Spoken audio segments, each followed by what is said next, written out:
Hello, my name is Carolyn Scott Brown and I'm the Director of Learning and Resources at FaithTrust Institute. And as part of our campaign of 16 days of activism, I'd like to just share with you some of my thoughts about how my faith community should start to address domestic and sexual violence. I was born and raised in Detroit, Michigan at a very large and historic Missionary Baptist church. And I don't ever remember hearing domestic violence, sexual violence, or gender-based violence being addressed from the pulpit. And so I'd like to see my faith community start to do that. I'd also like to see them address domestic violence and sexual violence by educating the leadership of the church. Last year, a pastor here in the Seattle area contacted us about the scripture that we use when we are working with faith leaders on addressing family violence issues.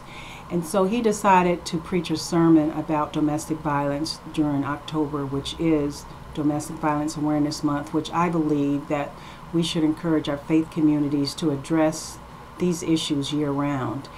And he called me back to let me know that after he preached that sermon, 1,200 people requested a copy of that CD. And so, of course, this is a large congregation of over 3,000 people. But it really opened up his eyes to see how important and critical it is to talk about these issues. I have a goddaughter, Stephanie, who's only 20 years old, and she has already made a commitment to social justice issues. And I'd like to see my faith community provide training programs and prevention information for young women like Stephanie so that she can mentor young girls who are like 12 and 13, because it's important for young girls to know what is a healthy and safe relationship.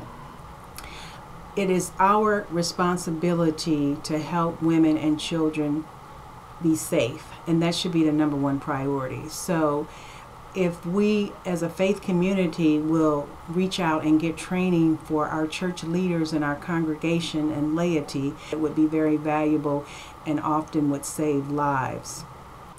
I hope that after watching this video and being a part of our campaign this year, that you will take a stand in your community and start to work to end domestic and family violence. Thank you.